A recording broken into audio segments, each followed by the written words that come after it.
There's just too much to cover, and I don't want to just butcher it and chop it up. There's too many things that at the time we live in that I know as children of God, we need to have a little understanding of what's going on in the world about us. Now, I have a book here. I don't know whether anybody has ever saw it in a bookstore or not. It says, Big Sister is Watching You. How many have ever saw it in a bookstore? Big Sister is Watching You. When I read the tract this morning about George Washington's vision, I want to say this to the brothers and sisters throughout the world that will hear this tape or view it on video.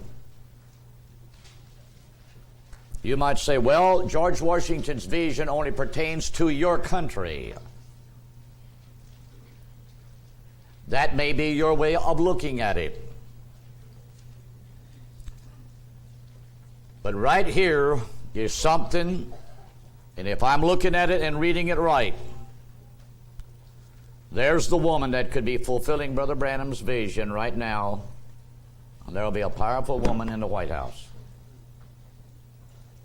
There's the man that wrote this, brothers and sisters. It's a wonder that there isn't gunmen out trying to kill him.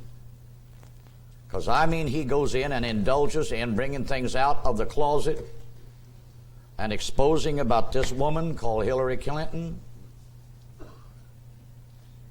After reading it, I would have to say, what other kind of a woman could be in the White House that could bring such a condition to a country as this woman's bringing?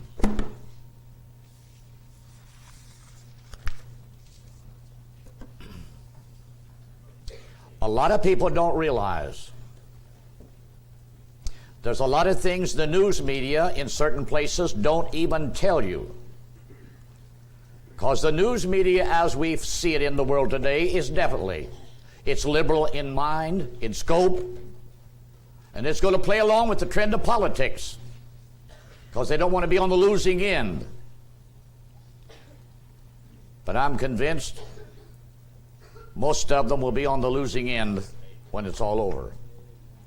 Now, I'm just going to touch a little bit on this tonight as I bring my portion of the message tonight to a close to try to show you. If this is the woman, Brother Branham's vision was there would be a powerful woman in the White House, and he said it's possible it could be the Catholic Church. But now it's very obvious. This creature right here doesn't care whether it's Pope John Paul, Timbuktu, or who. She's got one alternative, and the people that Bill Clinton has chosen to be in key government place. Every last one of them is a pervert. That description of these characters has been very much concealed. The man who writes this has access to inside pictures of things that the average American citizen doesn't. So I don't question what he says. But first I want to get back to the message we was on this morning. As I said this morning, don't believe or don't think that all of the tribulation saints are just kept alive till we get to the last 3.5 years and then their heads cut off, and that fulfills this picture. That is a very abstract way of looking at it. Now, you see up here, Revelation 6, verse 8. There it speaks about the fourth horse rider. Well, that's the gray horse. That is a picture of apostate Protestantism and Catholicism here in the end time merged together and is galloping over the earth today, deceiving. It's really an antichrist spirit gathering together the apostate church systems, binding them together. And we do know that in that dark 3.5-year tribulation period, it is plainly stated there that power was given unto them over 1/4 part of the earth. Keep in mind, it said 1/4 part of the earth. Now then, over here we have the continent of North America. But I know this map that they went and got, it might be hard for you all to understand way back there in the back. But here is taking Asia on into the Orient, that part of the world. If you could just add it on right there. But here is Europe and Africa. Now let's look right here. Right here, brothers and sisters, is how the old European beast existed as it come across through here. And down like this. Comes in like this, crossing into Africa, and across over here. I have to watch how I move my stick because I cover too much. That's where the old Roman system ruled. It reaches to the borders of India, but not from there on. Now here's the continent of Africa. As I said this morning, supposing there was, we will just say for the sake of understanding, geographical layout. Say somewhere's in here that those Jews was allowed to flee.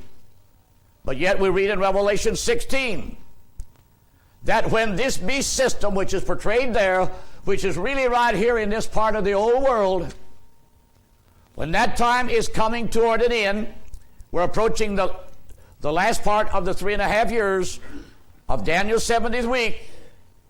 The 3 spirits like frogs goes out of the mouth of the dragon, out of the mouth of the beast, and out of the mouth of the false prophet. These spirits going out shows there now is a breakup.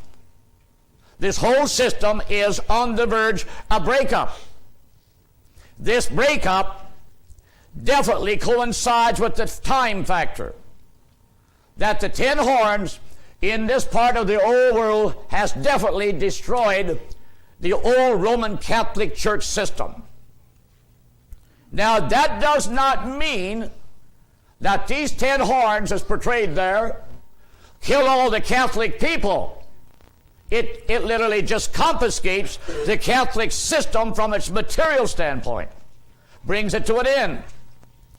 Now, we got to realize, and when these American politicians and educators and these long-range commentators who want to envision a new world order, as I said before, they can have their ideas. But then if God's got something else in mind, don't worry or don't stop and think it's going to be impossible for God to do this. He allows man up to a certain point to do certain things. After that, he just reaches out and he lets a circumstance exist and brings it to naught. Now, I'm saying all of that to remind you what I said this morning. There is no way that these Jews out of the land of Israel could flee to a place like this when this whole area of the Eastern world is definitely making preparations to eventually be drawn to the Middle East, which is right there, brothers and sisters, for the Battle of Armageddon. That's why it reads in Revelation 16 like it does. Now, if they're not taken then over there, some will say, well, it's possible they could be taken to the continent of Africa. Now then, that causes me to explain something else. For at least 15 years now, there's been a constant drought. Just look at the African continent. It starts right here, brothers and sisters, in the east part of Kenya, if I can look at it right, somewhere's right in here. in the eastern part of Kenya. All of this area, brothers and sisters, at one time was the old missionary part where missionaries of the Western world went to preach the gospel of Jesus Christ. Kenya was under British colonial mandate. France was in there. Then on down in the Congo, Germany, the Dutch was in there, Belgium. During that latter part of 1700 and something, 1800, into the 1900, this was all missionary territory. Ethiopia was a Christianized society, had been for centuries, as I said this morning. But a few years ago, the communists rose up, and the Muslims in that country backed the communists. And this overthrew then the Christianized government, and the world will never know how many Christians and the royal family of Haile Selassie was completely liquidated. Now, since that time, Kenya, into Chad, on over into Ethiopia, down in this part of Africa, into Uganda, this drought has absolutely just hung over that like a cloud. There are years it seems to let up, and then it's back again. I remember when it hit in the eastern part of Kenya, going through Chad and through there into Ethiopia, these people was fleeing in search for food, and they died on the way, never to be able to return to their regions. Now you all are aware how that in Somalia, warlords in the last 2 years had become so powerful. And right there, this drought had so devastated the landscape, and the warlords was using this situation to literally make life miserable for people. Now my point is this. In that regions of Africa, think in Rwanda,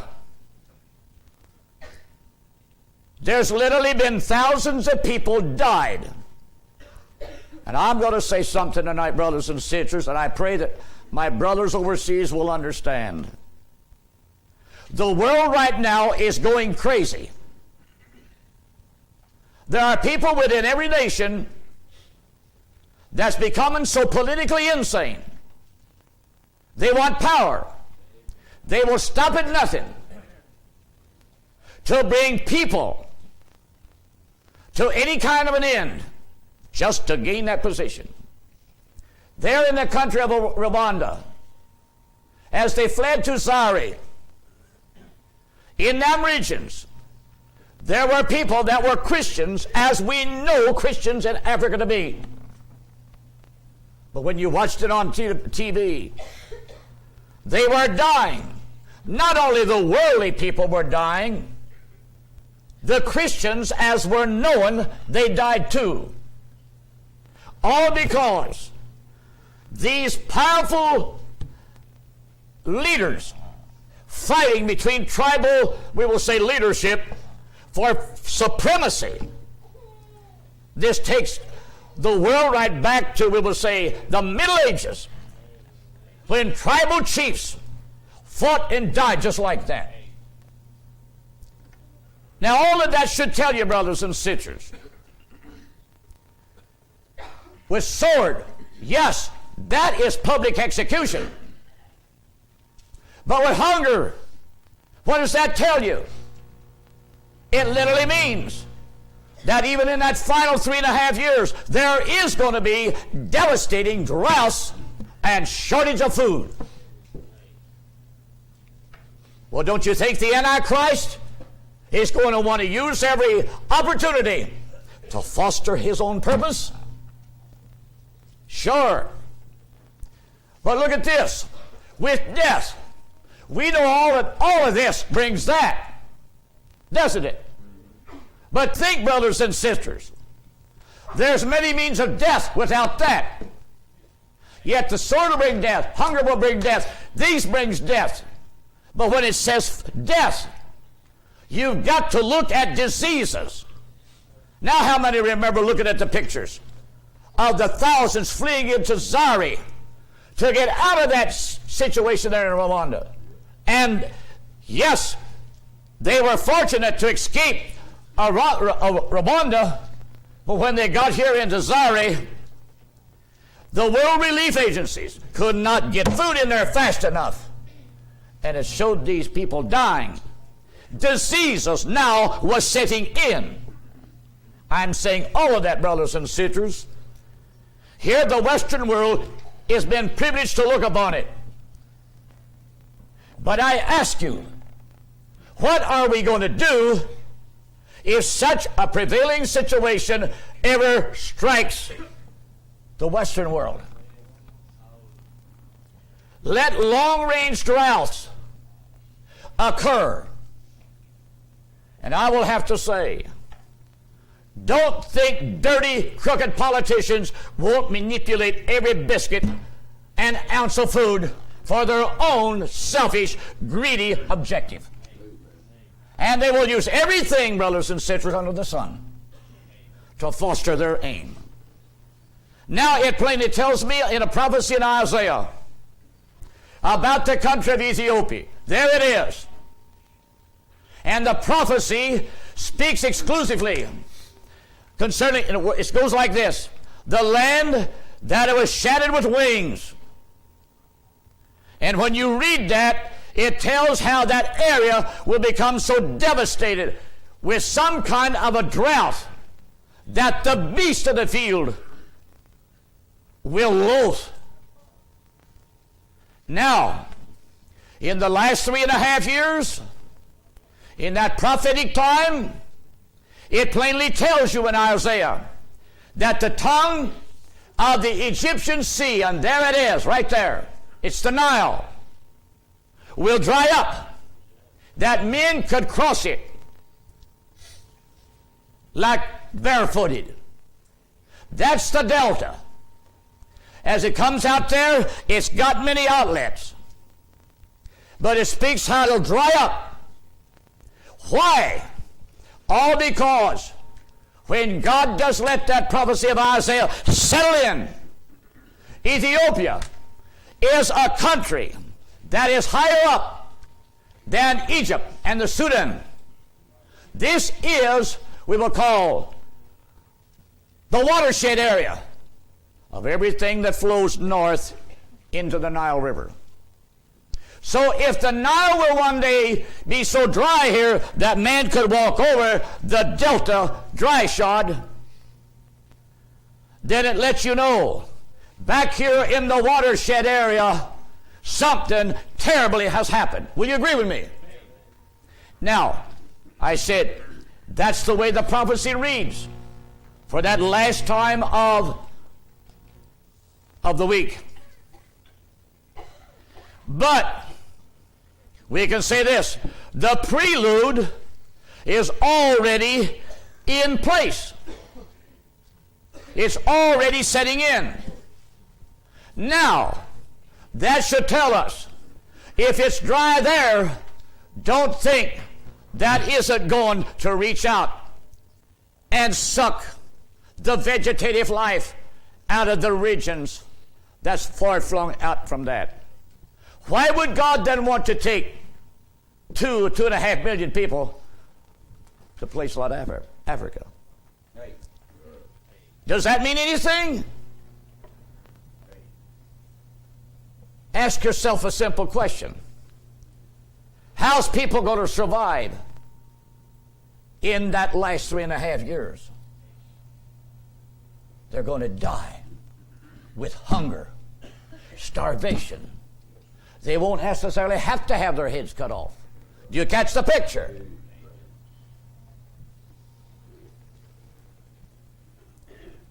All right. But let us look at it in this light. I'm convinced, brothers and sisters, right here in this country we live in, if we're getting close to the time that God wants to do something in this country or this continent of North America to get it set and prepared, then you can rest assured there's going to be some devastating things set in. I don't know when, but there will be some devastating things set in, and there will be a lot of social disruptions that no doubt will evolve into a total revolution, because it'll be God's way of cleaning this country of the rotten filth that has settled into the White House. And I have to say, brothers and sisters, I don't see how God could stand to let a bunch of women, as ornery as they are, stay there beyond 4 years, and a miserable society vote them in again. All right. So let's look at it in this light. We want to put all world disasters in the last half of the week. Don't do that. There's going to be a lot of disturbing, devastating things that'll hit this planet. And it'll not just only be in North America, it's also going to be in Asia too, just like in the earthquake that hit Japan.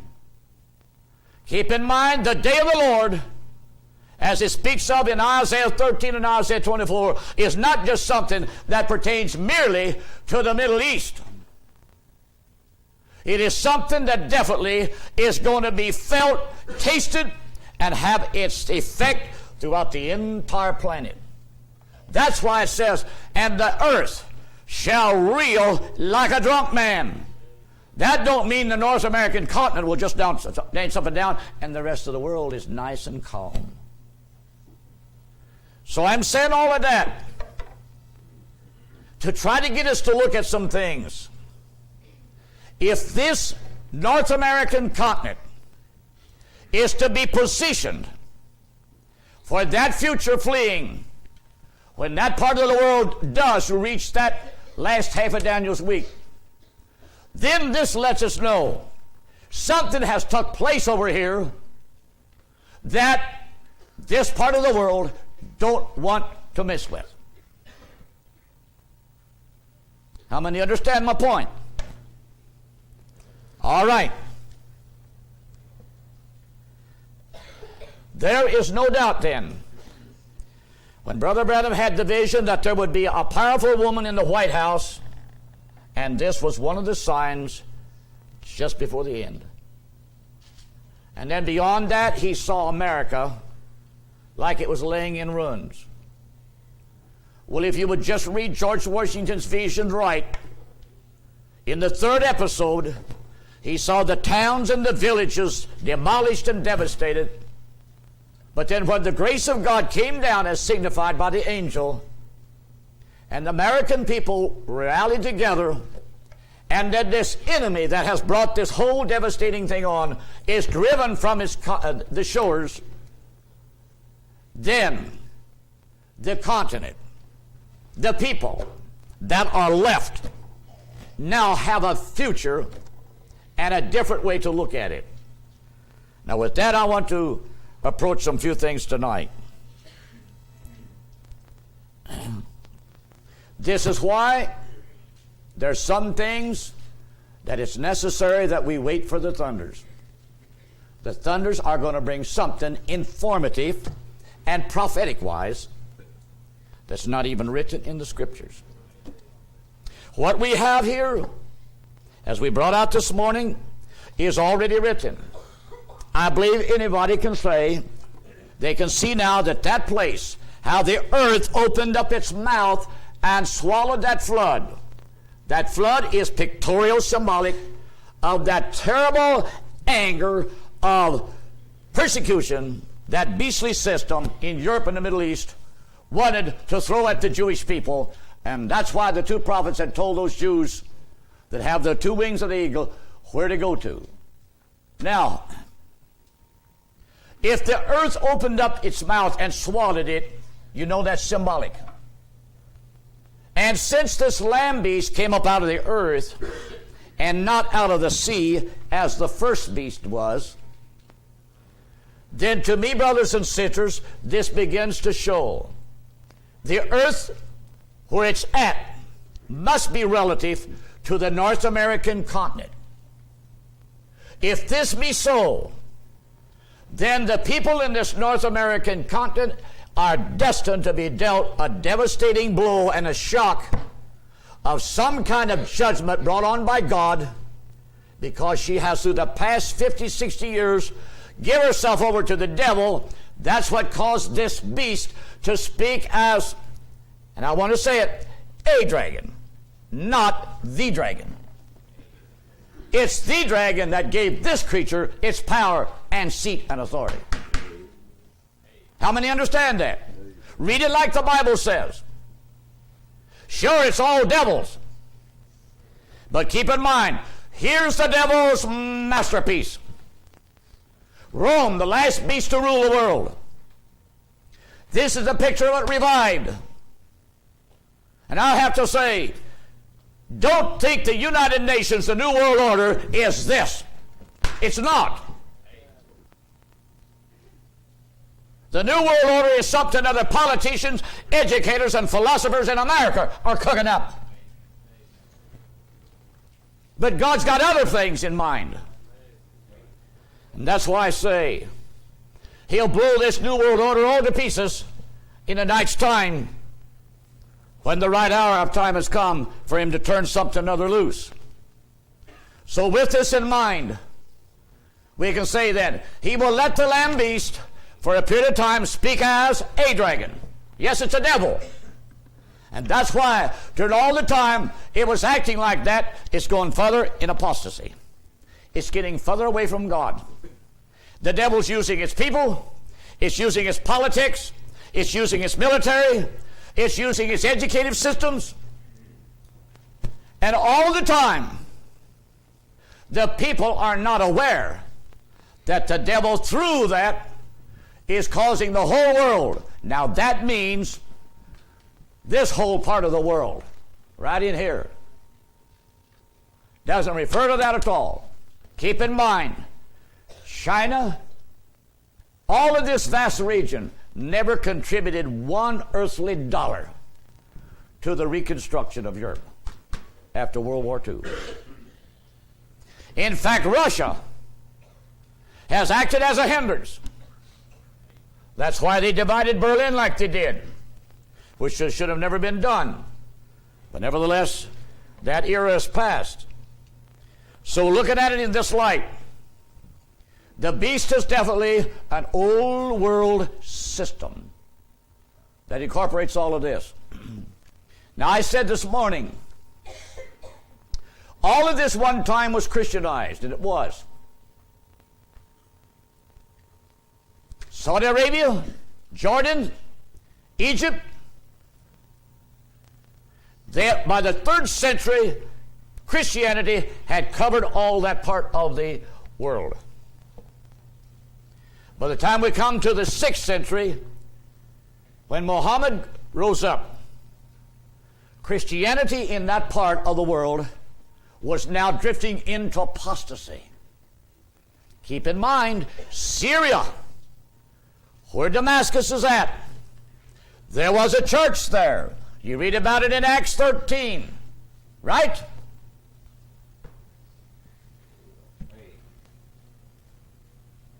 And they first called those people there Christians at Antioch.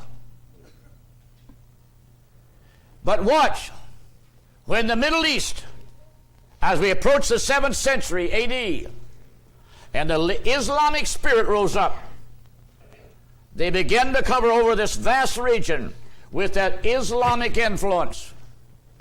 And by the time they come to the 8th century, you've got a man now that takes the name of Muhammad, and he's called Muhammad the Great, with vast armies of followers of apostate Christians and even some Jews now aligned with Islam because they made it attractive, while Christianity was apostate. And therefore they overran much of the Middle East. This is what set the stage for the next 300 and some years, when finally then, out of Europe, came the Crusaders. They come through like this, to come to Israel, to free this land and Jerusalem from the power of the Muslims.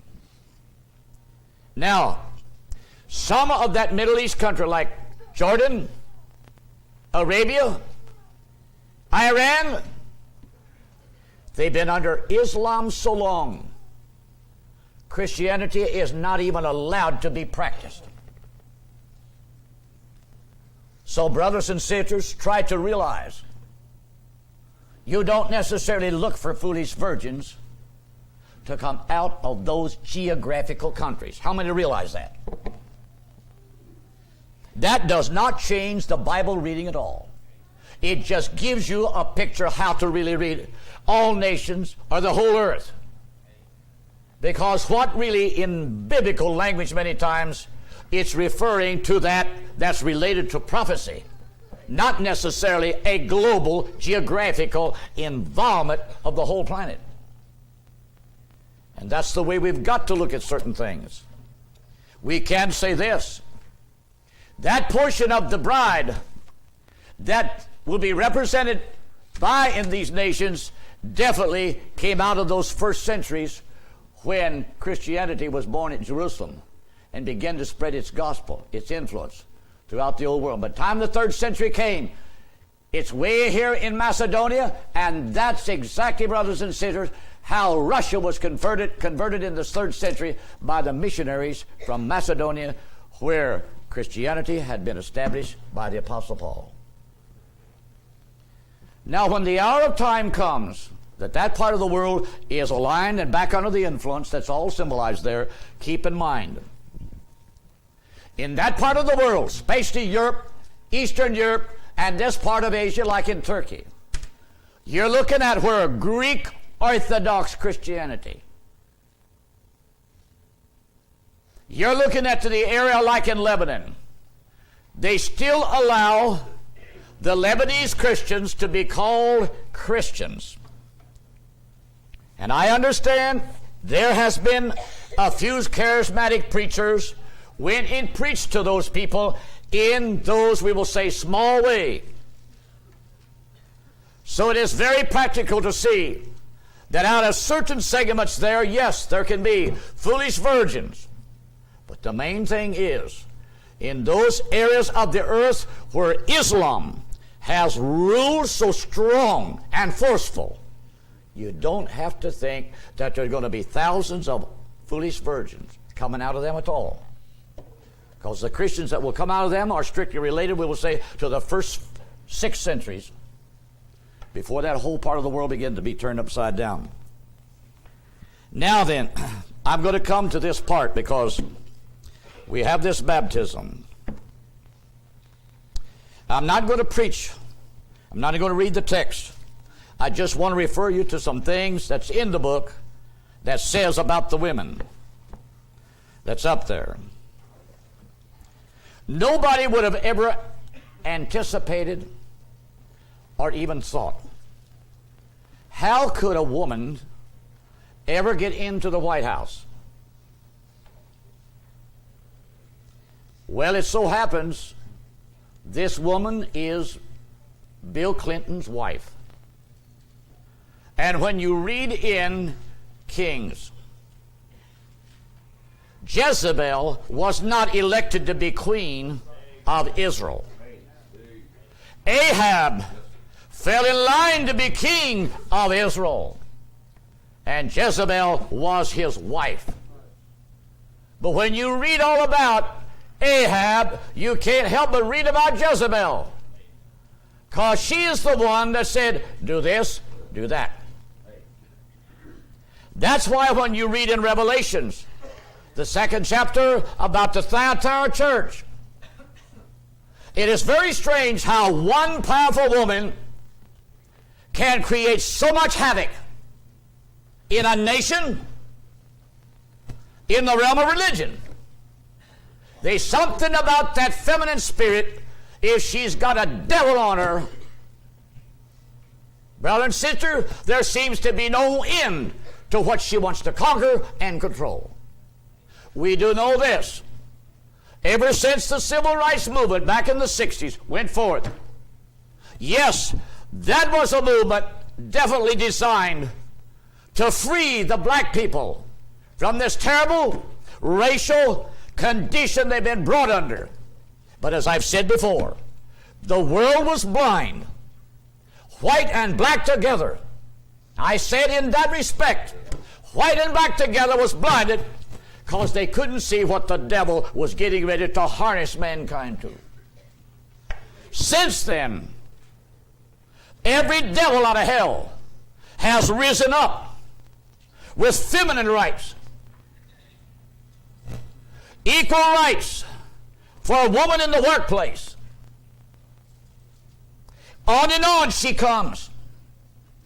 It isn't long till women are leaving the home. She's not content just to go work in a small factory or something or another. And sisters, wherever you live and hear this message, I realize today it is hard for young people to look to the future, to plan a future for themselves, to have a home. Since woman took the initiative as a race to leave the home place and choose a place where men works. And because of that, this began to set a standard of living in America that set a trend. It is utterly impossible for a young man just holding a menial job to have a wife, raise a family, working on $5 and a half an hour, and you know it. How many will agree with me? First off, tell me, where can you find rent for $75 a month anymore? You can't. It don't exist. Tell me, where can you borrow money anymore and build a house and your payments be $110 a month? It don't exist. What does that tell you? The devil has turned our society upside down by taking woman as a whole out of the home because a few greedy, thirsty, pleasure-seeking women, they wanted a second house, they wanted 2 cars, they wanted a motorboat.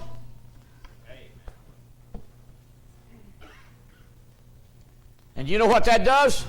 That raises the standard of living for the rich, doesn't it? But it means this. It sets in competition the little man down on the end of the ladder that we say is on the end of the totem pole. He's got to pay the same price for milk as that family, brothers and sisters, that's living now in a nice swanky home, got 2 Cadillacs, a big motorboat.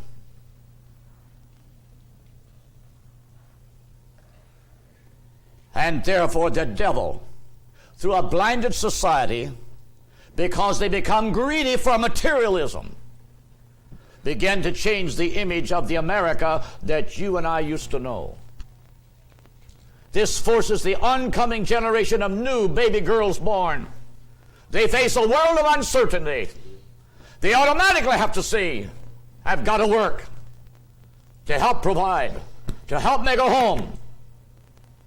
And now then, if there is a young girl, and she's fortunate enough to marry a young man of material means, that she doesn't have to work, then this bunch of other elite, sophisticated, liberated females almost want to look upon her like she's something out of the past. Well, I'll have to say, brothers and sisters, she's not out of the past. She's just one of the rare species that's been a carryover from the past. Now, the things that's going on in our country right tonight, it just was not thought up yesterday. This has been a gradual growing process. Back in the years of 1948, a man by the name of George Orwell, I never heard of the man until I read this book. He wrote a book of fiction titled Big Brother, Watching You. There was another man by the name of Huxley. He writes a book, The New World. These two books was written evidently about the same time. Each one of these books portrays the future of America and the world to come. Anyhow, this George Orwell, he portrays in a fictional way what America is destined to become in a few short years. In that book, he gives 10 ingredients for the breakdown of this nation. And I'm going to read just from the book, because it's got each one in small parentheses here. Number one, in order, his book was Big Brother is Watching You, but it's all built around a hypothetical fiction image, and it's all based on when big government goes berserk. That's what the analysis of it is. Big government goes berserk. Hillary Clinton was asked by a certain person, what two outstanding personalities has had an effect on your life as you see yourself being brought into the position of world, we will say, recognition? And her reply to this question was, these two men that wrote those two books. But she refers to this George Orwell. She says it was scary as she read about big government gone wild.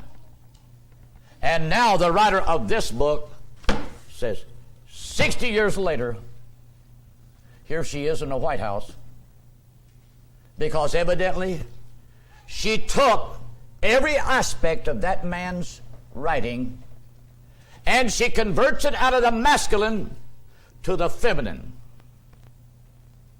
So it's not Big Brother, which is big government gone wild. It's Big Sister and a female government gone crazy. Here's the layout, the downfall. Christianity will go out. Think of it, a man writing a book on fiction, foretelling what America is destined to become in a fictional way, says Christianity will go out. Can somebody tell me, has that not been a trend in the past 40 or 50 years? Yes. Biblical Christianity shall be extinguished and removed from the face of the earth, because it is subversive and a threat. In fact, it is the gravest threat to the success of the new plan. New Age spirituality, the replacement for true biblical Christianity, shall be replacement. The replacement for true biblical Christianity shall be approved. New Age feminist honoring spirituality built around feminism, and this takes us back thousands of years when other pagan societies worshipped a female goddess. Focusing the minds of the masses toward worship of the great goddess.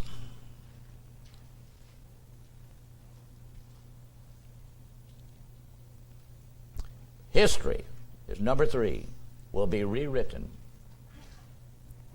History shall be revised. The traditional heroes of the age gone by are to be discredited. That's why they will come up with every kind of a lie that George Washington had a mistress. Abraham Lincoln was no better than some that are today. I have to say, brothers and sisters, these characters today who want to write such books, they are just like the ones that we've got in this nation who wants to deny the Holocaust and said it wasn't so.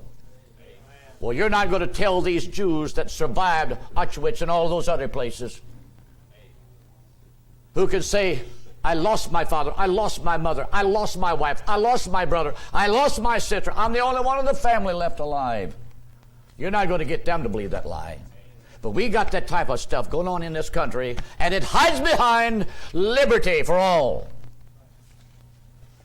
Yes. The traditional heroes of the past are to be discredited, scorned, and cast aside. New stories and new heroes and heroinesses shall take their place in the pantheon of world history. Leaders of the gay rights movement, these stinking individuals, brothers and sisters, who stand out in public places and pat themselves on the chest, how they have been a tool to help gain the freedom rights for gay individuals. I have to say, brothers and sisters, the hour is coming when God is going to turn every last one of them rascals into lard as he renders them in hell. Homosexuality shall be made a noble thing. And it is. It's not in my eyes, but in the eyes of the average worldly person of America, it is. That's why, brothers and sisters, across the stage of our TV programs and such, you don't see the old image of the past of character and principle. They'll get some long-haired pervert who's known for their devilish lifestyle and parade them. They can be a musician. They can be a professor in a college somewhere, just as long as they belong to this liberal mass that wants to help reshape a nation for a new world era when daddy and mommy is a bygone subject. Heterosexuality shall be become in the minds of the masses abnormal.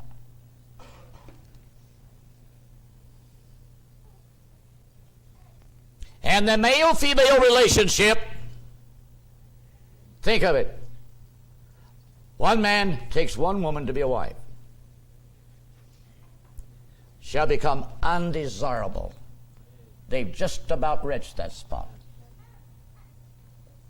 Homosexuality is to be the norm, and the lesbian and gay lifestyle the preferred choice for our youth. And young people, let me have your attention. Don't follow them, because I guarantee you, you won't never leave any offspring. You will perish in one generation. No homosexual man can ever be a daddy. How many knows what I mean by that? No lesbian woman can ever become a mother. The only baby that can be born into this world still has to come when one man and one woman come together in a true physical relationship. Patriotism as we have known it in the past. I pledge allegiance to the flag of the United States and to the republic for which it stands. We've got them today, brothers and sisters. They deplore the flag because they don't like to think of our flag as being a symbol of a nation that one time could hold its head high and did not have to be ashamed in the eyes of the world that looked on, because we was known as a people of Christian principles, of moral behavior and conduct. Yes, death shall be embraced by this means. Abortion shall become the order of the day to any young girl or woman that does not want to have a child. Yet she wants to be able to go out and live any kind of a lifestyle, enjoy the lust of her physical flesh at her will, and yet if nature sets in and she becomes pregnant, she wants to be able legally to go and get a free abortion and still be looked upon by society. I haven't done anything wrong.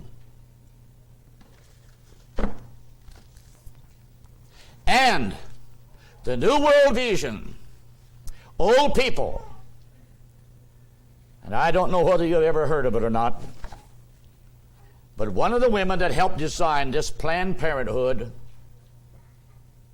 in one of the articles that is embraced in this charter, she advocated that the time would come, as the world is facing overpopulation, the world would sooner or later have to come to a decision that they'd have to do something with all of these old people, because they can see now, as we're coming into a new era of medical science, people are living longer. But this is also causing people that have become so incapacitated, beyond that of physical functioning, yet they're alive. The advocacy is there needs to be a law passed that makes it legal to do away with these unprofitable old people that become a burden to the new world and to the modern society.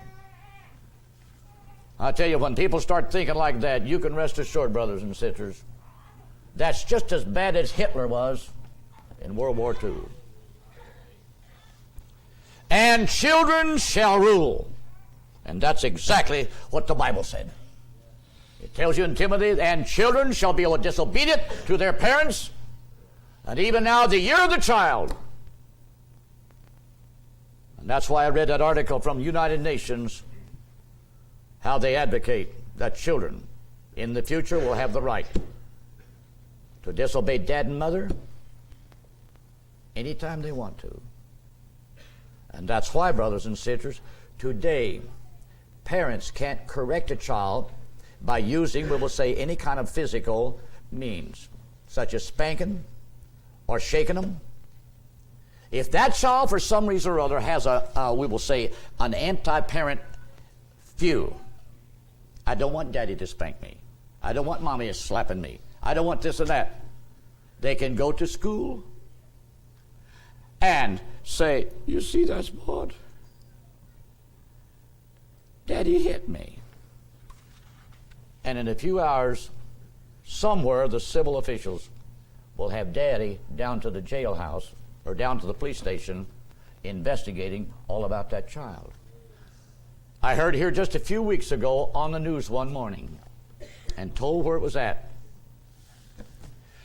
A man in a certain place was accused by the, we will say, the social workers of the community, that he had been sexually molesting his daughter, all because of a physical disorder in her body. The man said, I have done no such a thing, and because of that, I will leave home and stay gone for a year. But she'll still have the condition. Because he knew that the condition was not as they've diagnosed it. And he did. He left home, was gone for a year. Then when they did medically really diagnose her situation, they found out that there was a malfunction in her body that brought this whole thing on. In another place, a man was in jail, all because his little boy had appeared in school with dark spots on his skin. They immediately diagnosed the child. Here's a child that's been physically abused by his parents. The father has faced the court. He is found guilty. He hangs himself in the jail out of remorse when they come to find out that was not caused by physical abuse. The child was allergic to certain things in the environment. That's a world you live in, and it's getting worse every week. And I'll have to say, in the light of all of this, we've got devils sitting in courthouses today. They ought to be hung like Jesse James' gang was, all because they've got no more sense to judge a situation.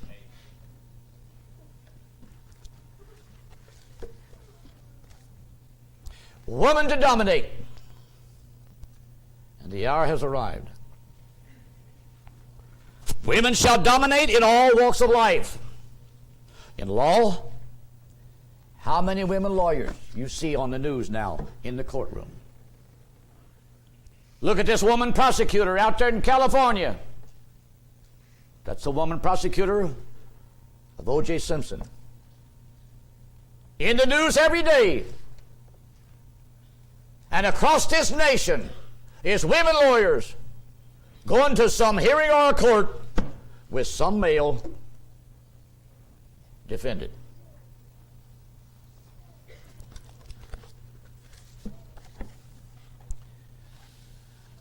In medicine, women doctors.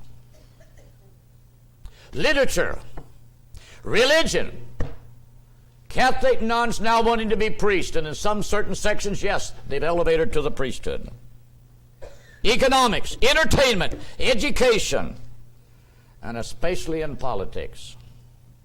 Democracy will guarantee this result, for women shall be idolized and advanced by a controlled news media. That's why when you turn on the news, you don't just have a newsman, you got a newswoman. And 9 times out of 10, brothers and sisters, it is the newswoman that becomes the focal point.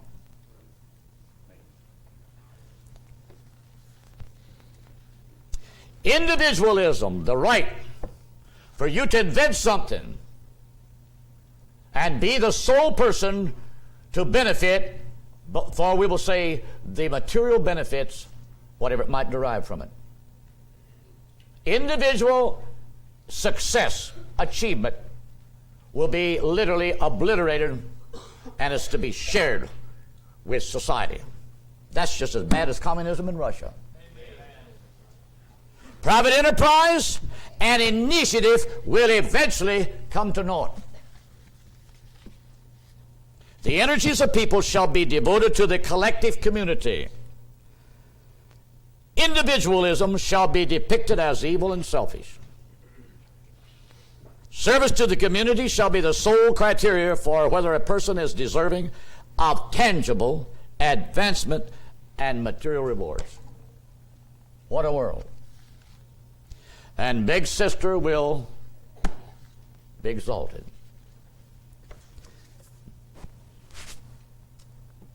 It's a known fact, and now I'm going to fix to just cut this short so we can have the baptism, but Lord willing, next Sunday morning, I'm going to deal with this and go into it and bring out some of the most shameful, derogatory, humiliated thing. I can see now, I heard here a while back that in Europe, the news media in England, Germany, France, all, they talk about this woman like it's just almost like some kid down the alley.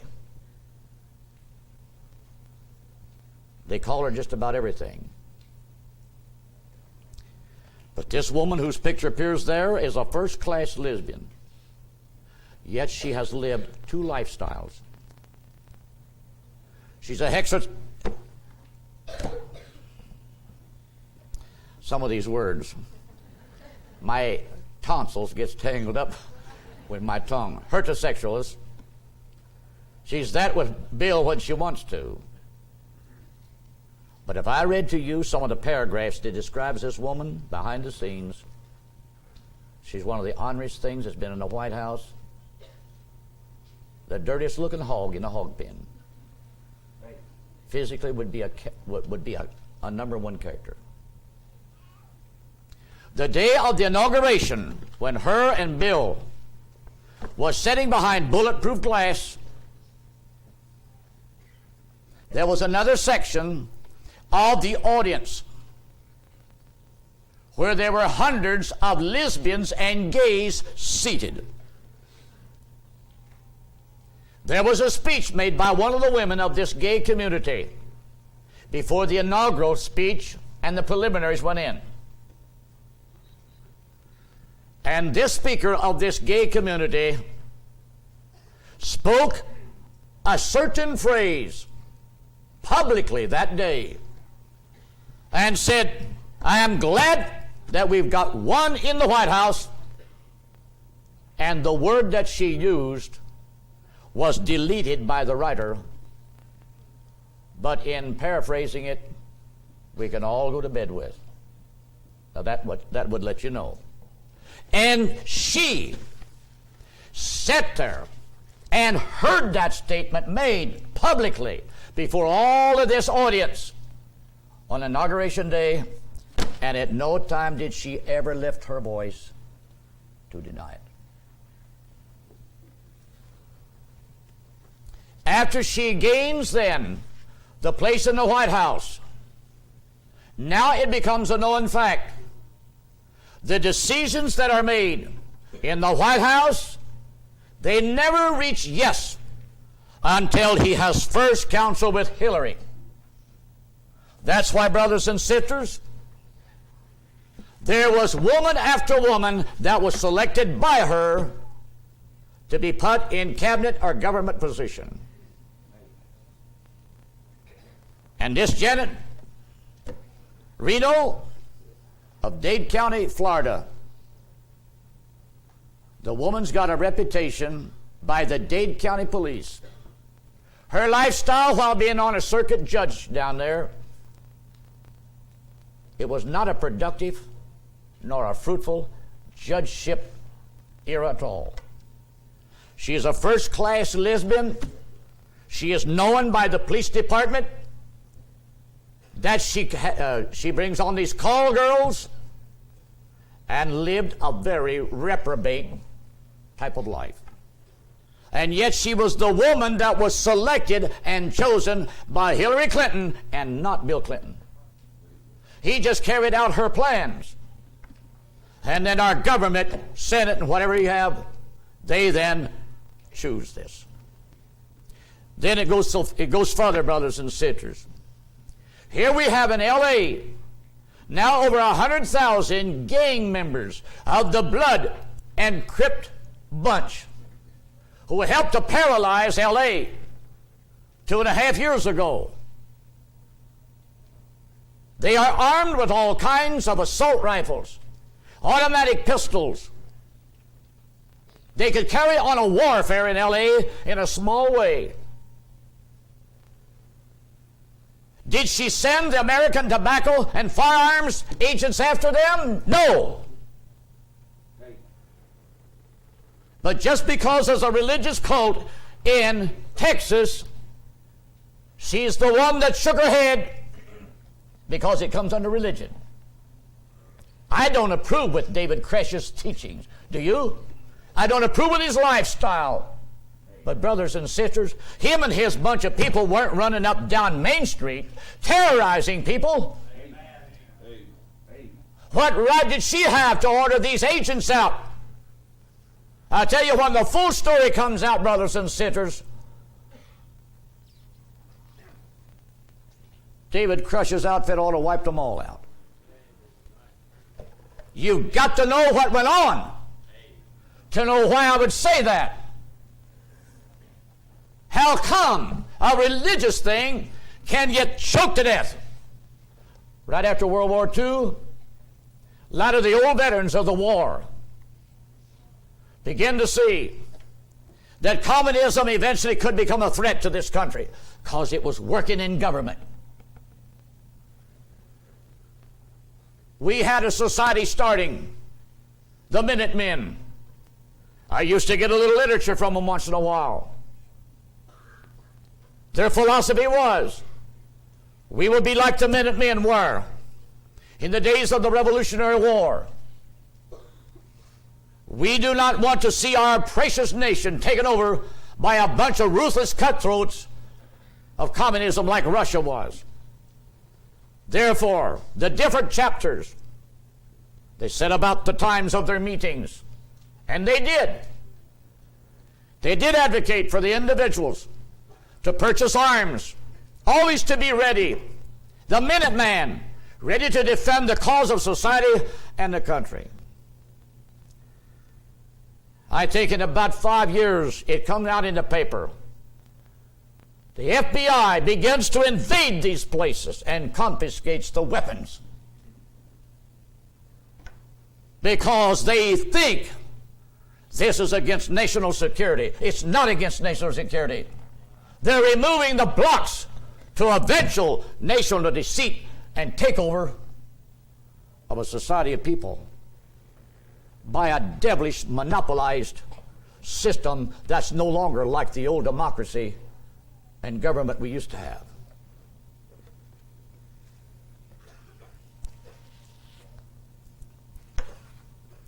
The secret agents in this book that are the personal bodyguards of Bill and Hillary Clinton even testified.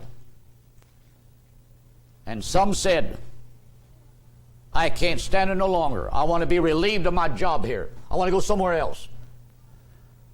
They have seen her so mad at Bill, she'd pick up things and throw it. It was just a total warfare. Imagine you being a bodyguard to guard the President of the United States, and there is a she-devil roaring like a tomcat. What a shame. It's Jezebel in the White House. That's the way she did old Ahab.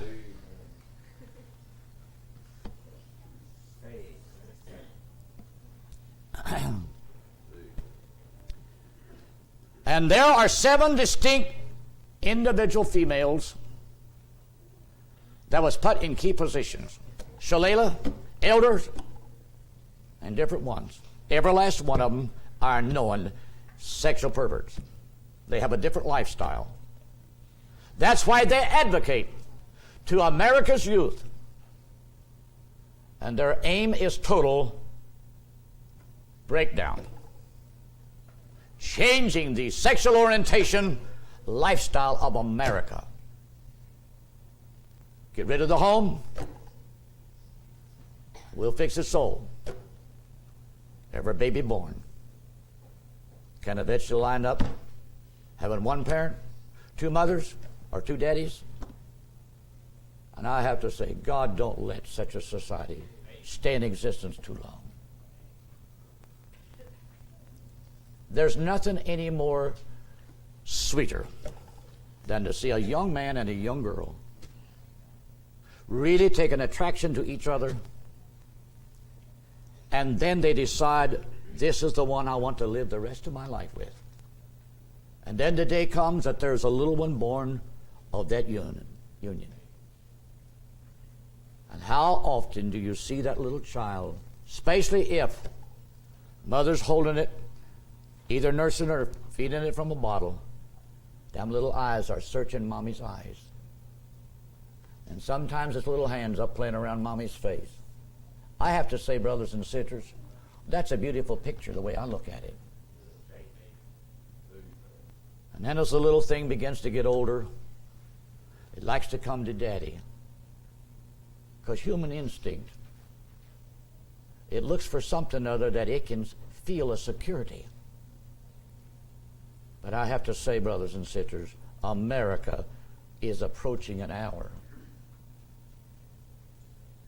The devil has pulled the wool over people's eyes.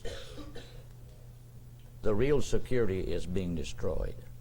The real purity is being thrown out the window. Now, I'm not going to say much more, but the point is this.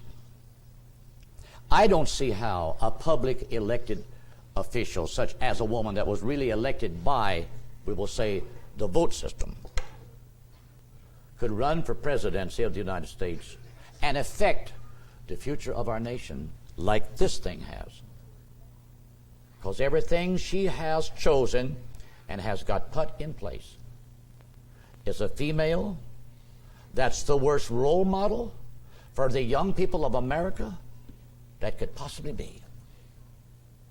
Therefore, I would have to say, if this is not the woman that Brother Branham saw, I'd have to say, what kind of a woman is America waiting on? What will she do that this one hasn't done already? What could she do that this one ain't thinking to do? And when she was asked, what 2 individuals have made the biggest impression on you? And she referred to these 2 book writers. The one by the name of Huxley, I believe he wrote a book entitled The New World. And this one by this George Orwell. Big government. Gone crazy or gone wild. And that's why this man, he puts big government all in the image of Big Sister. Because her and her kind are stripping America and they're demasculizing it. And they are feminizing America. And as you really see behind the scene, we are fast. If we lasted 100 years with no interruption, we will become a pagan, modern, 21st century pagan people worshiping a female spirit goddess. And that's why a woman's body is always portrayed half nude. It's because that feminine physique is the idolized image of America, and they want to exalt it more. So I will close now as they get ready to go for this baptism. And we will bring some more things out next Sunday, the Lord's willing. And I pray that we've been able to say a few things through the day. If this woman is the woman, then I have no doubt George Washington's vision, when it's applied, it's got to be the means to cleanse this country of this spirit.